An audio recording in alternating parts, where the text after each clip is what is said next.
ایک وقت کی بات ہے۔ ایک دور دراز گاؤں میں ایک چالاک عورت رہتی تھی۔ وہ گھر کے کام کاج سے سخت ناپسند تھی۔ اس کی 2 بیٹیاں تھیں، ایملی اور ایما۔ ایما ایک سست اور نکمی لڑکی تھی، جبکہ ایملی محنتی اور باصلاحیت تھی۔ لیکن چھوٹی بیٹی ایما کو اپنی ماں زیادہ پیاری تھی، اسی لیے سارے گھر کے تمام کام ایملی کو ہی کرنے پڑتے تھے۔ ماں اسے سارا کھانا پکانے کو کہتی۔ اگر کھانا پسند نہ آتا تو غصے سے کہتی، جاؤ دوبارہ بنا کر لاؤ۔ ایک دن جب ایملی گھر کے سارے کاموں میں مصروف تھی، ماں نے زور سے آواز لگائی، ایملی، صفائی ختم کرو، پھر دوسرا کام کرنا ہے اور اسے بازار بھی لے جانا ہے، سستی مت دکھانا۔ ایملی نے دھاگا اور کڑھائی کا فریم اٹھایا اور کمرے سے باہر نکل گئی۔ وہ کنویں کے پاس پہنچی اور کڑھائی کرنے لگی۔ اچانک ایک مرغا اس کے سر پر آ بیٹھا اور زور زور سے بانگ دینے لگا۔ اسے ہٹانے کی کوشش میں ایملی کے ہاتھ سے کڑھائی گئی اور کنویں میں جا پڑی۔ اگر ماں کو پتہ چل گیا تو بہت ناراض ہوگی، ایملی نے گھبرا کر سوچا۔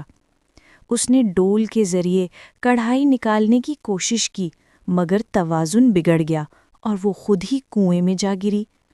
جب ایملی نے آنکھیں کھولیں، وہ رنگ برنگے پھولوں سے بھرے ایک خوبصورت باغ میں موجود تھی۔ تھوڑا آگے اسے ایک خرگوش نظر آیا جو اپنی گاجر زمین سے نہیں نکال پا رہا تھا۔ ایملی نے فوراً مدد کی اور گاجر کھینچ کر باہر نکال دی۔ خرگوش نے شکریہ ادا کیا اور وہاں سے چلا گیا۔ چند قدم آگے اسے ایک مرجھایا ہوا گلاب دکھائی دیا۔ وہ پیاسا تھا اور پانی مانگ رہا تھا۔ ایملی نے کنویں سے پانی لے کر گلاب کی جڑوں میں ڈال دیا۔ گلاب فوراً تر و تازہ ہو گیا اور خوشبو بکھیرنے لگا۔ آخر کار وہ ایک گھر کے سامنے پہنچی جہاں ایک عجیب سی عورت کھڑی تھی۔ عورت نے نرمی سے کہا، بیٹی، مجھ سے ڈرنا مت۔ عجیب عورت نے مسکراتے ہوئے کہا، میرا نام ہالی ہے۔ اگر تم میرے گھر کا اچھے سے خیال رکھو تو یہاں رہ سکتی ہو۔ تمہیں بس ہر صبح میرا بستر ٹھیک کرنا ہوگا۔ ایملی نے کہا، مجھے اپنے گھر جانے کا راستہ نہیں معلوم، اس لیے میں کچھ دن آپ کے ساتھ رہ سکتی ہوں۔ ہالی کی ہدایت کے مطابق ایملی ہر روز اس کا بستر صاف ستھرا کرتی اور بستر کو پروں سے ڈھانپ دیتی اور کبھی سستی نہیں کرتی تھی۔ ہالی ہر شام اسے مزے مزے کا کھانا دیتی، لیکن وقت کے ساتھ ساتھ ایملی کو اپنا گھر یاد آنے لگا۔ ہالی، میں آپ سے بہت پیار کرتی ہوں، لیکن اب میں اپنے گھر واپس جانا چاہتی ہوں۔ ہالی نے پیار سے جواب دیا، بالکل ایملی، مجھے خوشی ہے کہ تم نے میرا ساتھ دیا، میں تمہیں خود گھر لے چلوں گی۔ ہالی ایملی کو ایک بڑے سنہری دروازے تک لے گئی۔ جیسے ہی ایملی دروازے سے گزری، اس کے کپڑے نئے، خوبصورت لباس میں بدل گئے اور اس کے جسم پر سونا چمکنے لگا۔ ہالی نے کہا، تم نے محبت سے کام کیا، یہ تمہارے لیے انعام ہے۔ یہ لو، یہ وہی کڑھائی ہے جو تم نے کنویں میں گر گئی تھی۔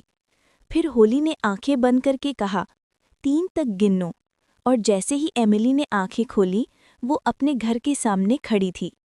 باہر مرغا بانگ دے رہا تھا۔ گاؤں والے حیران ہو کر کہنے لگے، ایملی واپس آ گئی، وہ تو سونے کی لڑکی بن گئی ہے۔ آواز سنتے ہی اس کی ماں اور سوتیلی بہن باہر آ گئی۔ ایملی کو سونے میں لپٹا دیکھ کر حیرت سے رہ گئی۔ یہ کیسے ہوا؟ یہ سارا سونا کہاں سے آیا؟ ایملی نے ہالی کے بارے میں اور اپنی محنت کا پورا قصہ سنایا اور کہا کہ یہ سب اس کی مدد کا انعام ہے۔ لالچی ماں یہ سن کر اپنی دوسری بیٹی ایما کو بھی انعام لینے کے لیے کنویں میں بھیجنے کا فیصلہ کر بیٹھی۔ ایما نے بھی پہلے کڑھائی پھینکی، پھر خود ہی کنویں میں چھلانگ لگا دی۔ جب ایما باغ میں پہنچی، اسے ایک خرگوش ملا جو مدد مانگ رہا تھا، لیکن ایما نے سختی سے انکار کر دیا۔ پھر اسے ایک مرجھایا ہوا گلاب دکھائی دیا جو پانی چاہتا تھا، مگر اس نے کہا، میں تمہیں پانی نہیں دے سکتی، اور آگے بڑھ گئی۔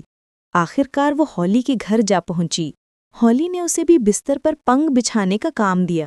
پہلے دن تو ایما نے کام کر لیا، لیکن چند دن میں اس کی سستی ظاہر ہو گئی۔ گھر گندا رہنے لگا اور وہ بستر ٹھیک کرنا بھی بھول گئی۔ ایما کی سستی اور لاپرواہی دیکھ کر ہالی غصے میں آ گئی۔ اس نے سخت لہجے میں کہا، میرا خیال ہے اب تمہارے گھر جانے کا وقت آ گیا ہے۔ ایما خوشی خوشی سنہری دروازے کی طرف بھاگی۔ اس کے ذہن میں سونے کے خواب چمک رہے تھے، لیکن جیسے ہی وہ دروازے سے گزری، سونے کی بارش کے بجائے اس کے اوپر کیچڑ برسنے لگا۔ آہ، یہ کیا ہو رہا ہے؟ ایما چیخ اٹھی۔ ہولی نے کہا، تم نے اپنا کام صحیح طرح نہیں کیا، اسی لیے دروازے نے تم پر سونا نہیں برسایا۔